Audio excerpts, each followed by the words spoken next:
Peut-être qu'aujourd'hui, tu es dans cette situation, tu as cette impression que tu dois repartir de zéro dans ta vie. Souvent, c'est un événement difficile qui nous fait prendre conscience de ça, une sorte de déclencheur. Par exemple, tu te sépares de ton conjoint ou de ta conjointe et c'est le déclencheur. Un déclencheur qui te dit que tu as peut-être sacrifié beaucoup de choses dans ta vie pour cette relation de couple et que maintenant, cette relation de couple est terminée.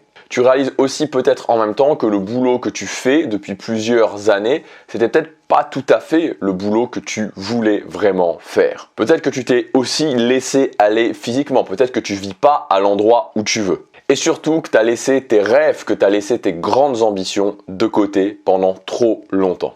Alors ce n'est qu'un exemple bien sûr, mais peut-être que tu es dans une situation qui ressemble plus ou moins à ce que je viens de te décrire. Cette sensation de devoir repartir de zéro. Alors comment gérer ces moments-là? Quoi faire concrètement? Je voudrais qu'on voit ça ensemble dans cette vidéo. La première chose, c'est de mettre le temps en perspective. Peut-être qu'aujourd'hui, tu as 35 ans, tu as 45 ans, tu as 55 ans et tu te dis qu'il y a beaucoup de temps qui est passé dans ta vie et tu te dis que finalement, pour toi, c'est peut-être trop tard. Alors oui, bien sûr, on va pas se mentir, le plus tôt tu commences, le mieux c'est. Le plus tôt tu commences activement à prendre le contrôle de ta vie, à designer ta vie telle que tu la voudrais, le mieux c'est. Mais d'un autre côté, la vie n'est pas linéaire non plus. Tu as des gens qui commencent tôt et puis qui s'arrêtent ensuite. Et puis aussi, chaque personne est différente. J'aime beaucoup cette phrase de Jordan Peterson qui dit « Il faut se comparer au soi-même d'hier ». Est-ce que par rapport à hier, j'ai progressé? Est-ce que par rapport à hier, je me suis amélioré? La comparaison aux autres personnes est normale, elle est humaine, mais elle reste cependant très peu productive. Et ensuite, quand je te disais de mettre le temps en perspective, c'est qu'en étant ambitieux mais réaliste, tu peux en 3 ans avoir changé 1 ou 2 domaines de vie. Mais vraiment changer d'une façon très importante 1 ou 2 domaines de vie en 3 ans. Et ensuite, en 10 ans, tu peux avoir métamorphosé complètement ta vie. Donc oui, ça demande de s'engager, mais tu vois, je pense que c'est vraiment intéressant de mettre ce temps-là en perspective. Moi, j'aime toujours me dire ça et de me dire, ok, 3 ans, en 3 ans, je peux avoir dans au moins un domaine de vie, c'est sûr, un changement massif, mais vraiment massif. Je peux avoir transformé complètement mon physique, transformé complètement ma vie sociale, transformé complètement ma carrière, tu vois, en 3 ans. Et regarde, il y a 3 ans, tu vois, là c'est intéressant aussi de voir ça, parce qu'il y a 3 ans, donc là on est en mai, donc c'était mai 2023, donc mai 2020, c'était juste le Covid, le confinement, tu vois. 3 ans. Quand tu regardes, tu vois, c'est toujours ça. C'est-à-dire que quand on est devant, on se dit 3 ans, c'est long, mais quand on regarde derrière, on se dit mince, c'était hier. Donc en 3 ans, dans 3 ans, si tu t'y mets à fond, tu peux avoir changé massivement 1 ou 2 domaines de vie. Donc mets le temps en perspective. Deuxième chose, mets en place un plan d'action ambitieux. Donc dis-toi, ok, dans 3 ans, qu'est-ce que je veux? Faire un plan d'action.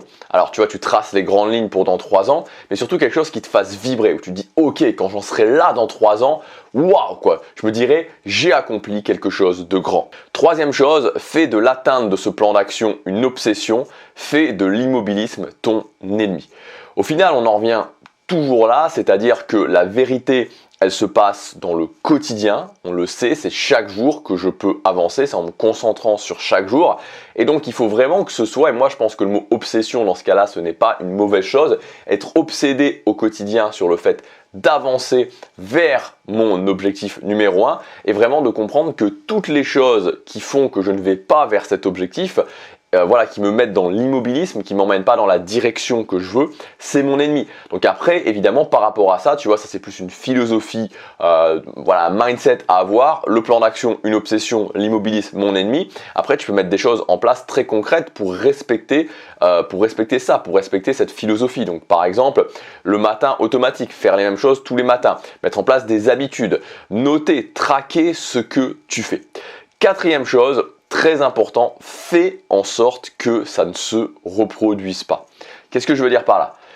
Je veux dire que le fait, à un moment donné dans notre vie, de se dire mince, je suis pas là où j'en voudrais, où je voudrais dans ma vie, j'ai laissé mes ambitions de côté, j'ai sacrifié des choses peut-être pour une relation de couple ou peut-être pour un boulot qui s'est terminé maintenant, etc., etc. Donc avoir cette prise de conscience et de se dire ok, voilà, dans ma vie je suis pas là où j'en veux et c'est où je veux et c'est un peu douloureux, c'est douloureux cette prise de conscience, elle est douloureuse. Hein. Si tu es sur cette chaîne, c'est forcément que tu l'as eu, très probablement que tu l'as eu. Moi je l'ai eu quand j'avais 20 ans, une prise de conscience douloureuse de me dire Et voilà, quand j'ai eu 20 ans, je me suis dit mais mince, il n'y a rien qui est comme je voudrais dans ma vie. Je regarde tous les domaines de ma vie, il n'y a rien qui me convient. Donc voilà, c'est pas agréable. Mais ce que je veux dire, c'est qu'avoir cette prise de conscience, c'est aussi une bonne chose parce que ça te permet ensuite de repartir sur quelque chose de différent. Par contre, là où ça devient encore plus douloureux et vraiment, voilà, où ça devient beaucoup plus difficile, c'est quand à un moment donné, tu as cette prise de conscience et tu te réanesthésies de nouveau et tu as de nouveau cette prise de conscience au bout de 5 ans ou au bout de 10 ans, là, ça fait encore plus mal. Donc, si aujourd'hui tu as cette prise de conscience, surtout ce que tu dois bien te dire, c'est oui, ok, peut-être que, voilà, j'ai perdu du temps, ok, mais tu t'es réveillé. Et donc, fais en sorte que ça ne se reproduise pas. Ne te laisse pas réendormir pour te réveiller dans 2 ans, 5 ans, 10 ans, parce que là, ça fera beaucoup plus mal. Ça fera encore plus de temps de perdu. Et donc, par rapport à ça, tu vois, tu peux aussi, c'est toujours bien donc d'avoir cette idée et de mettre des choses concrètes et donc de te dire, ok, je définis une habitude minimale dans ma vie par rapport à mon objectif que je vais faire tous les jours, quoi qu'il arrive. 5e chose, développe tes compétences. N'oublie jamais que ce sont tes compétences, les compétences que tu développes en tant que personne qui définissent ton succès. Ton succès, il est représentatif de la personne que tu es. Et la personne que tu es, tu peux la changer par tes compétences. Atteindre ses objectifs, c'est une compétence. Plus j'atteins mes objectifs et plus je deviens bon à atteindre mes objectifs parce que je comprends la mécanique des objectifs. Je comprends que c'est toujours la même chose. Je me fixe un objectif, je dois mettre en place des habitudes et puis j'arrive à un plateau et je passe ce plateau, etc. etc. C'est toujours la même mécanique. Et donc quand dans ma vie je fais une priorité du développement de mes compétences, mécaniquement j'atteins plus d'objectifs, mécaniquement je crée plus de succès dans ma vie. Et enfin, dernière chose, tiens tes engagements. Une chose que j'ai vraiment apprise avec le temps, c'est que tenir ce qu'on a décidé, c'est tellement important. J'ai décidé de faire ça et je le fais. Et même si à un moment donné, voilà, je me sens moins motivé, je perds un petit peu la foi, c'est toujours mieux de le faire que d'arrêter. À chaque fois que tu décides quelque chose et que tu ne tiens pas ton engagement, ce qui se passe, c'est que tu perds de plus en plus ta croyance en toi-même. Et ça, c'est le pire. Et donc pour faire ça, développer la compétence de mettre en place des habitudes et quand je décide d'une habitude, je la tiens. Et moi, c'est de cette façon-là, en fait, que j'ai regagné ma confiance en moi-même. C'est-à-dire qu'à un moment donné dans ma vie, j'arrivais pas du tout à atteindre mes objectifs. J'avais vraiment une perte de confiance en moi-même.